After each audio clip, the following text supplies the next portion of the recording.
الحمدللہ رب العالمین والعاقبۃ للمتقین والصلاة والسلام علی سید الانبیاء والمرسلین اعوذ باللہ السمیع العلیم من الشیطان الرجیم من ہمزہ ونفخہ ونفثہ بسم اللہ الرحمن الرحیم لیسوا نہیں ہیں سواء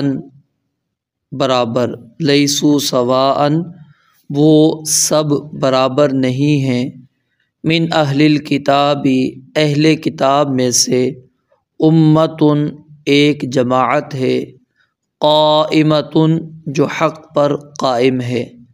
یتلون وہ تلاوت کرتے ہیں، آیات اللہ اللہ تعالیٰ کی آیات کی، آناء اللیل رات کے اوقات میں۔ آناء یہ جمع ہے اور اس کا مفرد آتا ہے یا تو ان یون یا نون ساکن کے ساتھ، ان یون یا پھر انن نون کے اوپر دو تنوین ہے، یا پھر انن یہ اس کی جمع بنتی ہے، اور اس کا اصل معنی کیا ہے؟ زمانے میں سے کچھ وقت، کچھ گھڑی۔ آناء اللیل رات کے اوقات میں، وہم یسجدون اور اس حال میں کہ وہ سجدہ کرتے ہیں، یؤمنون وہ ایمان رکھتے ہیں، باللہ اللہ تعالیٰ پر، والیوم الآخر اور آخرت کے دن پر، ویأمرون بالمعروف اور وہ حکم دیتے ہیں نیکی کا، وینہون اور وہ روکتے ہیں عن المنکر برائی سے، ویسارعون اور وہ جلدی کرتے ہیں ایک دوسرے سے، فی الخیرات اچھے کاموں میں،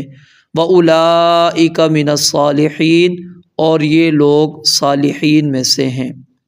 وَمَا يَفْعَلُوا مِنْ خَيْرٍ اور وہ جو بھی نیکی کریں، فَلَنْ يُكْفَرُوا تو ہرگز اس کی ناقدری نہیں کی جائے گی۔ اور اس کے اندر دوسری قرأت فَلَنْ تُكْفَرُوا تا کے ساتھ، جب تا کے ساتھ پڑھیں گے تو اس سے مراد رسول اللہ صلی اللہ علیہ وسلم کی امت مراد ہوگی۔ وما يفعلوا اور جو بھی وہ کریں، من خیر کسی بھی نیکی میں سے، فلن یکفروا تو اس کی بے قدری ہرگز نہیں کی جائے گی، واللہ علیم بالمتقین اور اللہ تعالی خوب جاننے والا ہے متقین کو۔ کل جو آخری آیت ہم نے پڑھی اور اس کے اندر آخر میں یہ بات پڑھی تھی کہ اللہ رب العالمین نے یہودیوں کے اوپر ذلت کو اور مسکنت کو مسلط کر دیا ہے، اور اس کی وجہ کیا ہے کہ وہ نافرمانیاں کیا کرتے تھے، حد سے تجاوز کیا کرتے تھے، اللہ کی آیات کا انکار کرتے تھے، انبیاء کا قتل کرتے تھے۔ تو اللہ تعالیٰ فرماتے ہیں لیسوا سواء سب کے سب ایک طرح کے نہیں ہیں، برابر نہیں ہیں۔ یہ نہیں ہے کہ سارے کے سارے یہودی یہی کام ان کا تھا، کچھ اللہ فرماتے ہیں ان میں سے ایسے لوگ بھی تھے جو دین اسلام کے اوپر قائم تھے، یعنی ایک تو مراد اس سے اپنے دین کے اوپر، تورات کے اوپر وہ قائم تھے، اور دوسرا جب رسول اللہ صلی اللہ علیہ وآلہ وسلم آ گئے تو آپ کے آنے کے بعد وہ مسلمان ہو گئے۔ اور یہ آیت نمبر 113 اور 114 اس کا شان نزول بھی یہی بات منقول ہے کہ جب سیدنا عبداللہ بن سلام، سیدنا ثعلبہ بن سعید، سیدنا اسید بن سعید، سیدنا اسد بن عبید اور ان کے دیگر جو رفقا ساتھی اہل کتاب میں سے مسلمان ہوئے، تو یہودی لوگ کہنے لگے کہ یہ لوگ وہ ہیں جو ہمارے اندر سے انتہائی برے لوگ ہیں، انہوں نے جا کر رسول اللہ صلی اللہ علیہ وسلم کے دین کو اختیار کر لیا ہے، اپنے آباء و اجداد کے دین کو چھوڑ دیا ہے۔ تو اللہ تعالیٰ نے یہ آیات اتار کر یہ بات واضح کر دی کہ وَأُولَئِكَ مِنَ الصَّالِحِينَ یہ برے لوگ نہیں تھے بلکہ یہ اچھے لوگ ہیں۔ تم ان کو برے لوگ کہو، بلکہ ایک حدیث مبارکہ کے اندر تو یہ بات بھی موجود ہے، آپ سیدنا عبداللہ بن سلام رضی اللہ تعالیٰ نے کہا نبی علیہ السلام کو کہ یہود بڑی مکر کرنے والی، فریب دھوکہ کرنے والی قوم ہے، فوراً بات سے مکر جاتی ہے۔ نبی علیہ السلام نے کہا اچھا چلو انہوں نے کہا ایک امتحان لے لیں ان سے، میرے بارے میں ذرا ان سے پوچھیے گا کہ عبداللہ بن سلام کیسے ہیں۔ انہوں نے کہا بہترین بندہ ہے، اچھا معزز بندہ ہے، اس کا باپ بھی بڑا اچھا، دادا بھی بڑا اچھا، یعنی 3-4 نسلیں بہترین انہوں نے شمار کر دی۔ انہوں نے کہا اگر نبی علیہ الصلوۃ والسلام نے پوچھا اگر وہ مسلمان ہو جائے، کہا وہ برا، اس کا باپ برا، اس کا دادا برا، وہ سارا خاندان ہی برا ہے، بدترین انسان ہے ہمارے اندر سے، وہ اچھا نہیں ہے۔ یعنی فوری طور پر مکر گئے کہ اسلام نہیں قبول کیا، تمہارے اندر سے ہیں تو کتنے بہترین ہیں۔ جب انہوں نے آ کر اسلام کا اظہار کر دیا ان کے سامنے، کہا یہ ہم میں سے برا انسان ہے۔ تو یہ کیا ہے، ان کی عادت تھی کہ وہ فوری طور پر مکر کر لیتے، اور یہی چیز ہے کہ آج بھی یہودیوں پر اعتبار نہیں، اور اس کی واضح دلیل پوری دنیا نے ابھی دیکھی۔ جو پچھلے دنوں کیا نام ہے فلسطین کے معاملے کے اوپر انہوں نے مصالحت کی، معاہدہ کیا، چند ہی دنوں کے بعد خود توڑ دیا، ٹھیک ہے، پھر دوبارہ یہ معاہدہ بھی ہوا ہے جو چل رہا ہے۔ تو کیا ہے، وہ کبھی بھی اس کے اوپر قائم رہنے والے نہیں، کیونکہ اللہ تعالیٰ نے ان کی یہ عادت بد بیان کر دی۔ اصل میں کیا ہوتا ہے کہ ہم لوگ سمجھ بیٹھتے ہیں کہ نہیں یہ بڑے اچھے لوگ ہیں، یہ اچھے، یہ نہیں ایسا کر سکتے، نہیں، جو کچھ ایسی عادات ہوتی ہیں جو فطرتاً ان کے اندر پائی جاتی ہیں، تو یہ فطری طور پر یعنی ان کے اندر اللہ تعالیٰ نے چیزیں رکھی ہوئی ہیں، یہ کبھی بھی ان کے اندر تبدیل ہونے والی نہیں۔ اور دیکھیے نبی علیہ الصلوۃ والسلام کو تکلیفیں دینے کے اندر مشرکین کے بعد سب سے زیادہ جو لوگ آپ کو ملیں گے وہ یہودی ہیں۔ آپ کو زہر والا معاملہ دیکھ لیجئے، وہ یہودی ہیں، یہودیہ عورت ہے، اس نے یہ معاملہ کیا۔ پھر آپ کو ایک معاملے کی صلح کے لیے بلاتے ہیں، ایک جگہ پر بٹھا دیتے ہیں، اوپر سے پھر وہ پھینکنے لگے تھے، نبی علیہ الصلوۃ والسلام پر وحی آئی، آپ علیہ الصلوۃ والسلام وہاں سے چل دیے۔ تو بہرحال کیا ہے کہ انہوں نے پوری کوششیں کی کہ آپ علیہ الصلوۃ والسلام کو بھی قتل کر دیں، کیونکہ وہ عادت بد سے مجبور تھے کہ جو پہلے انبیاء کو انہوں نے قتل کیا، انہوں نے کہا اس نبی کو بھی ہم قتل کر دیتے۔ اب حالانکہ اس سے آپ دیکھیں گے مشرکین نے بھی یہ کام کیا، لیکن ان کے اندر وہ چیز نہیں، انہوں نے آپس میں بیٹھ کے مشاورت کی کیا کریں، کس طرح کیا کریں، قید میں ڈال دیں، آپ کو جلا وطن کر دیں، کیا معاملہ کریں، قتل کریں تو کیسے کریں، ہمت نہیں ہو رہی، سارے قبائل مل لیں، سارے، انہوں نے کہا سارے قبائل کو ملاؤ اور ایک ایک بندے کو لے کر آؤ، پھر جا کے محمد علیہ الصلوۃ والسلام پر حملہ کرو گے تو کامیاب ہو سکو گے، وگرنہ نہیں۔ تو یعنی ان میں سب مل کر بھی جرت نہیں ہو سکی تھی کہ نبی علیہ الصلوۃ والسلام کے ساتھ یہ معاملہ کر سکے، تو یہ اکیلے ہی کھڑے ہو جایا کرتے تھے۔ تو بہرحال اللہ رب العالمین نے فرمایا کہ یہ سارے کے سارے برابر نہیں ہیں، ان میں سے کچھ اچھے لوگ بھی ہیں جو قائمتن، وہ قائم تھے، حق کے اوپر موجود تھے، اور اس کا دوسرا معنی کیا ہے، قیام کرنے والے رات کو، کیونکہ آگے جو بات آ رہی ہے اس کے ساتھ اس کا تعلق یہ بھی ہے۔ اور دوسرا امتن قائمتن سے مراد امتن مستقیمتن کے بالکل فرما بردار شریعت اسلامیہ پر قائم رہنے والے۔ یتلون آیات اللہ آناء اللیل وہم یسجدون، اس جملے پر غور کریں کہ اللہ تعالیٰ نے پہلے کیا ہے ذکر کیا ہے، آیات اللہ کی تلاوت کرنا، اس کے بعد پھر اگلی آیت کے اندر اللہ تعالیٰ فرماتے ہیں ایمان لے کر آتے ہیں اللہ پر، آخرت کے دن پر۔ اب یہاں پر ایمان باللہ اور آخرت کے دن سے پر ایمان سے پہلے اللہ تعالیٰ نے آیات اللہ کا ذکر کیوں کیا، اس کے اوپر غور کریں تو آپ کو بات سمجھ میں آ جائے گی کہ اصل کیا ہے، پہلے علم حاصل کرنا ہے، اور علم آپ کو کہاں سے ملے گا، اللہ تعالیٰ کی آیات سے۔ جب آپ پڑھیں گے قرآن کو، حدیث کو، وہاں سے آپ کو علم ملے گا، اور اس علم کے ذریعے سے آپ اللہ پر بھی ایمان لے کر آئیں گے، آخرت پر بھی ایمان لے کر آئیں گے، نیکی کا حکم بھی دیں گے، برائیوں سے بھی روکیں گے، نیکیوں کے دیگر معاملات کے اندر جائے گا۔ تو یعنی یہ بنیاد اللہ تعالیٰ نے ذکر کر دی کہ پہلے کیا ہے، آیات اللہ، اس کا علم حاصل کرنا انتہائی ضروری ہے۔ اور قرآن کریم کے اندر اللہ تعالیٰ نے اسی چیز کو بیان فرمایا، فَعْلَمْ أَنَّهُ لَا إِلَٰهَ إِلَّا اللَّهُ، کہ اللہ تعالیٰ حقیقی معبود ہے، اس سے پہلے اس کا علم حاصل کرو۔ آج افسوس کیا ہے ہمارا کہ ہم نے علم نہیں حاصل کیا،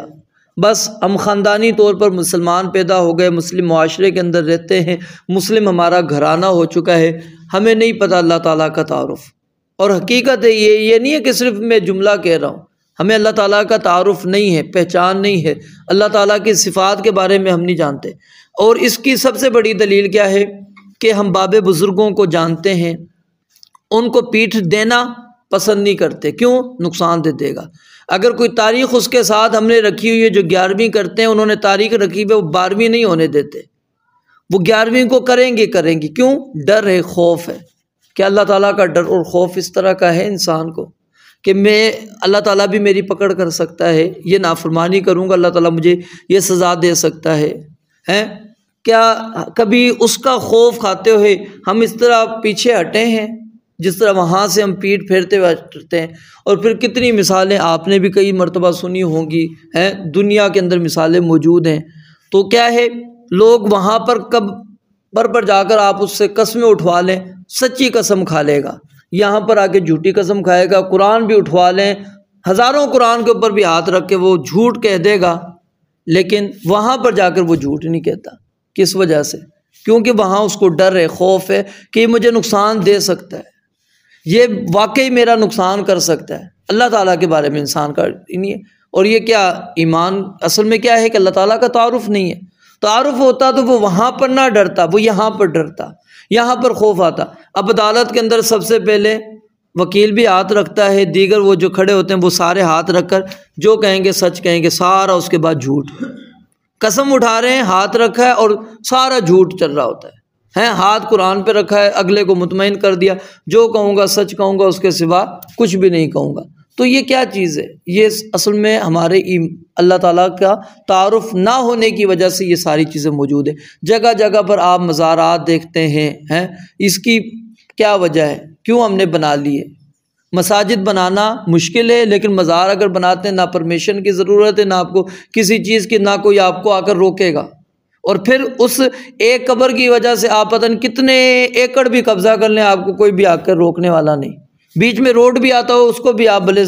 سمیٹ لیں، کوئی بھی آپ کو نہیں منع کرے گا کہ جی آپ نے املاک کے اوپر قبضہ کیوں کر لیا ہے؟ کیوں؟ ڈر ہے، خوف ہے۔ اور پھر کئی لوگ کہتے ہیں جی یہاں پر کرین نہیں چلتی، یہاں پر ہم نے بڑی کوشش کی، یہ نہیں ہوتا، یہ کیا وہ کیا، یہاں تو جاتے ہی نہیں ہے، کیسے راستے بنائے؟ سب کچھ ٹوٹ جاتا ہے، خراب ہو جاتا ہے۔ وہ ایمان کی کمزوری۔ اور اللہ تعالیٰ نے اس دور کے اندر فیصل آباد کا ایک علاقہ ہے سانگلا ہل، آپ نے شاید سنا بھی ہوگا، وہاں ٹالی والا ایک مسئلہ تھا کہ ایک درخت تھا، وہ کہتے ہیں یہاں جتنی بھی مشینری آتی ہیں خراب ہو جاتی ہیں، اور وہ اسی طرح رستے میں آتی تھی، روڈ بنانا چاہ رہے تھے، کامیاب نہیں ہوتے تھے۔ تو اہل الحدیث نے کہا ہم یہ کام کرنے کے لیے تیار ہیں، انہوں نے کھیاڑ کے پھینکی، انہوں نے کہا یہ لو رستہ بن گیا، بناؤ اب رستہ روڈ۔ کہ اللہ تعالیٰ عقل دے تو انسان کے سمجھنے کے لیے مثالیں موجود ہیں۔ جب ایمان مضبوط ہو، اللہ تعالیٰ پر یقین انسان کا مضبوط ہو، اس کو پتہ ہے یہاں پر کچھ بھی نہیں ہے، ٹھیک ہے۔ جب نہیں ہے وہ ڈرتے ہیں، خوف کھاتے ہیں، وہ جاتے ہی نہیں ہیں، وہ خود ہی پھر خراب کر دیتے ہیں، اور نام آ جاتا ہے جی یہاں تو آگے چلتا ہی نہیں، پتہ نہیں کیا چیز ہو چکی ہے۔ تو اصل کیا چیز ہے کہ یہ چیز اللہ تعالیٰ کا تعارف، اس لیے اللہ تعالیٰ نے یہاں پر آیات اللہ کا پہلے ذکر کیا کہ بندہ اللہ تعالیٰ کی آیات کو پڑھے گا تو اس کو پتہ لگے گا کہ ایمان باللہ کیا ہے، ایمان بالرسل کیا ہے، اور پھر اس کو پتہ ہوگا کہ ایمان بالیوم الآخر کیا ہے۔ پھر آگے اللہ رب العالمین نے آخر والی آیت کے اندر یہ بات بیان فرمائی کہ وما یفعلوا من خیر، کہ وہ جو بھی نیکی کریں گے فلن یکفروا، اللہ تعالیٰ اس کی ہرگز ناقدری نہیں کریں گے۔ یہاں پر اللہ تعالیٰ نے دیکھیں، ایک تو عدل اللہ تعالیٰ کا بیان ہو رہا ہے، اور پھر اللہ تعالیٰ یہاں پر جو حدیث میں نے کل بھی آپ کو بیان کی تھی کہ اگر وہ تورات کے مطابق زندگی گزارتا رہا، مسلمان ہو جاتا ہے تو اللہ تعالیٰ اس کو ڈبل اجر دیتے تھے۔ یہ اللہ تعالیٰ اس نیکی کو ضائع نہیں کر رہے، چاہتے تو اللہ تعالیٰ اب کہتے تھے ضائع بھائی تمہاری، وہ اب تم یہاں پر آ گئے ہو، اب یہ نیکی تمہاری ہے۔ اللہ تعالیٰ انسان کی کسی بھی نیکی کو ضائع نہیں کرتا، اور اللہ تعالیٰ کی بہت ساری یہ رحمت کی مثالیں موجود ہیں احادیث مبارکہ کے اندر کہ انسان پلٹ کر صرف اللہ تعالیٰ کی طرف آتا ہے تو اللہ تعالیٰ اس کی گناہوں کو معاف کر دیتے ہیں، ٹھیک ہے۔ اور صرف معاف نہیں کرتے بلکہ سورۃ الفرقان کے اندر اللہ تعالیٰ فرماتے ہیں فَأُولَٰئِکَ يُبَدِّلُ اللَّهُ سَیِّئَاتِهِمْ حَسَنَات، اللہ ان برائیوں کو نیکیوں میں تبدیل کر دیتے۔ اب اتنا بڑا بونس آپ کو دنیا میں کوئی بھی نہیں دیتا ہے کہ پچھلی چلو معاف کر دے، ایک الگ چیز ہے، پھر وہ ان غلطیوں کو وہ اچھائیوں کے اندر لے کر آ جائے، ثواب کے اندر لے کر آ جائے۔ یہ کیا ہے؟ اللہ تعالیٰ کے کیا نام ہے، ہم پر فضل، اللہ تعالیٰ کے احسان کی مثال ہے۔ وگرنہ اللہ تعالیٰ اٹھائے بندے کو کہے میں نے تو تجھے پہلے دن سے جب بھی تو دنیا میں نہیں آیا تھا، آدم علیہ السلام کی پشت میں تھا، جب بھی میں نے تجھے کہہ دیا تھا کہ میں تیرا رب، تو نے اقرار کیا تھا، میں نبی نہ بھی بھیجتا تو اس پر تجھے قائم ہونا چاہیے تھا، میں نے تجھے فطرت پر پیدا کیا، نہیں۔ اللہ تعالیٰ پھر بھی انسان کو معاف کرتے جائے، فَلَن يُغْفَرُوا، تو اللہ کہتے ہیں کچھ بھی اس کی ناقدری نہیں کی جائے گی۔ اور جب تا کے ساتھ پڑھیں گے تو پھر اس سے مراد کیا ہو جائے گی؟ پھر امت محمد صلی اللہ علیہ وسلم ہو جائے گی کہ نبی علیہ الصلوۃ والسلام کی امت میں سے جو بھی کوئی خیر کے کام کرے گا، اللہ کہتے ہیں فَلَن تُغْفَرُوا، ہرگز تمہاری ناقدری نہیں کی جائے گی۔ واللہ علیم بالمتقین، یہ جملہ کہہ کر اللہ تعالیٰ نے یہاں پر متقین کا ذکر کیوں کیا؟ حالانکہ اللہ تعالیٰ تو ہر ایک کو جانتا ہے، تو خاص طور پہ متقین کا ذکر اس لیے کر دیا تاکہ بندہ تقوی پرہیزگاری کو اختیار کرے اور اس چیز کے بارے میں اس کو علم ہو کہ اللہ تعالیٰ سے جو ڈرنے والے لوگ ہیں وہ اللہ کے خاص علم میں، یعنی ایک فرق علماء یہ بھی کرتے ہیں، ایک عام علم ہے اللہ تعالیٰ کا جو ساری مخلوقات کی ہر چیز کا موجود ہے، ایک خاص جو عنایت ہوتی ہے، خاص فضل ہوتا ہے، وہ خاص فضل اللہ تعالیٰ نے علم کا متقین لوگوں پر کیا ہوا ہے کہ خصوصی میرے یہ بندے ہیں۔ تو یہاں پر جو نقطہ ہے وہ میں نے آپ کو چند آپ کے سامنے بیان کر دیے۔ تو انسان کو انہی چیزوں کو اختیار کرنا چاہیے، اور جب اوصاف جس کے اندر موجود ہو، یہاں سے یہ درس بھی ملتا ہے، اگر کسی کے اندر کوئی برائی ہے تو جہاں آپ اس کی برائی کا ذکر کرتے ہیں، اور اگر اچھائی موجود ہے تو اس اچھائی کا بھی ذکر کریں۔ اب ہمارے ہاں کیا ہوتا ہے، اگر کوئی قوم مثال بن گئی ہے کسی قوموں کے بارے میں، تو ان کی برائی کی مثال بیان کر دی تو بس برائی ہے، اچھائی ان کی ہم نے پس پش ڈال دی، اچھائی ہے تو اس کی اچھائی بھی بیان کریں، خیر ہے اس کو بیان کریں۔ اور یہ اللہ تعالیٰ نے دیکھیں یہاں پر عدل کر کے عدل کی طرف ہمارا درس دے دیا۔ رب العالمین سے دعا ہے اللہ تعالیٰ سمجھنے عمل کرنے کی توفیق عطا فرمائے۔ وآخر دعوانا الحمدللہ رب العالمین۔